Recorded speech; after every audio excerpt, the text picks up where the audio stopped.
जय श्री कृष्णा। राधे राधे। मैं हूँ शिवानी और आप देख रहे हैं डेली मोटिवेशन विद शिवानी। आज की कहानी हमारे प्यारे लड्डू गोपाल जी की। भगवान कृष्ण के कई नाम हैं। कोई उन्हें श्याम बुलाता है, कोई मोहन कहता है, कोई बंसीधर और कोई कान्हा। ना जाने कितने कितने नामों से लोग उन्हें पुकारते हैं, लेकिन इनमें सबसे प्रसिद्ध और प्यारा नाम है लड्डू गोपाल। लेकिन आप जानते हैं कि भगवान कृष्ण को लड्डू गोपाल जी क्यों कहते हैं? इसके पीछे एक कहानी है। ब्रजभूमि में बहुत समय पहले श्री कृष्ण जी के एक परम भक्त रहते थे, जिनका नाम था कुंभन दास जी।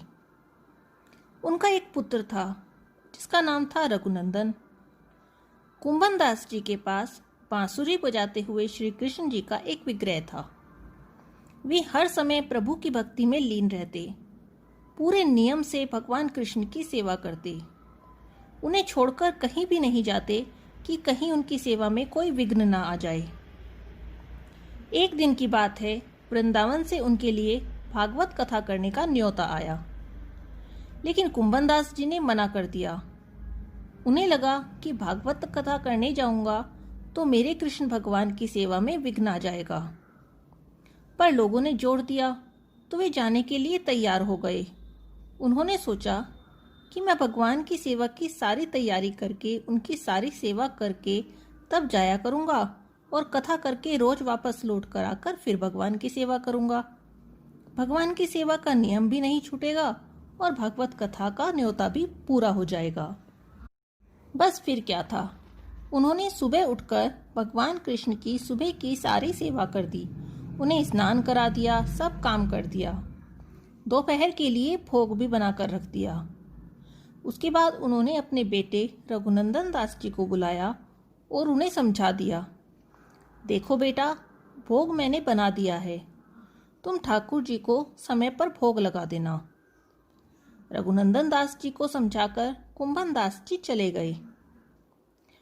दोपहर हुई, रघुनंदन दास जी ने भोजन की थाली ठाकुर जी के सामने रखी और बालपन के सरल मन से आग्रह किया, ठाकुर जी आओ, भोग लगाओ। उनके बाल मन में छवि थी कि ठाकुर जी खुद आएंगे और अपने हाथों से भोजन करेंगे, जैसे हम खाते हैं। रघुनंदन दास जी ने बार बार आग्रह किया, लेकिन भोजन वैसे की वैसा ही रखा रहा। रघुनंदन दास जी उदास हो गए और रोने लगे। रोते रोते पुकारा, ठाकुर जी आओ, भोग लगाओ। ठाकुर जी रघुनंदन दास जी की इस सरलता पर मोह गए। तुरंत एक बालक का रूप धारण किया और भोजन करने बैठ गए। अब रघुनंदन दास जी भी प्रसन्न हो गए। शाम हुई, कुंभन दास जी लौट कर आए तो उन्होंने पूछा, बेटा भोग लगाया था? रघुनंदन दास जी ने कहा, हाँ पिताजी।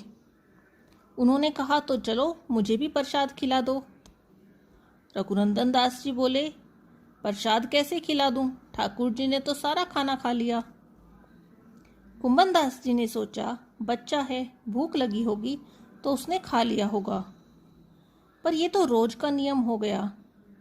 कुंभन दास जी भोग बनाकर जाते और रघुनंदन दास जी ठाकुर जी को भोग लगाते, और जब आकर प्रसाद मांगते तो एक ही जवाब मिलता, सारा भोजन ठाकुर जी ने खा लिया है। कुंभन दास जी ने सोचा कि बेटा झूठ क्यों बोल रहा है, इतना छोटा बच्चा आखिर खाने के लिए झूठ क्यों बोलेगा।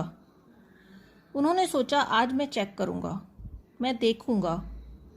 उन्होंने उस दिन लड्डू बनाकर थाली में सजा दिए और खुद छुपकर बैठ गए।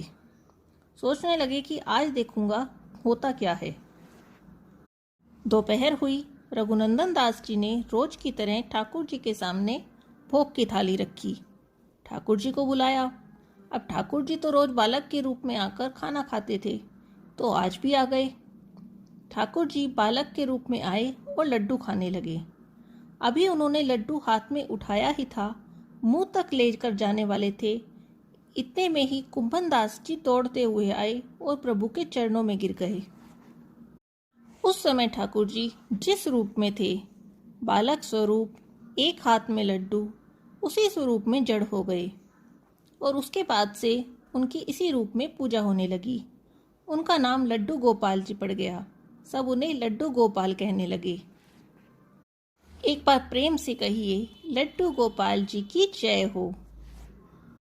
आज की वीडियो को यहीं रोकती हूँ। अगली वीडियो में जल्दी ही फिर मिलेंगे। तब तक जुड़े रहिए डेली मोटिवेशन विद शिवानी के साथ। Thank you. Hare Krishna. Radhe Radhe.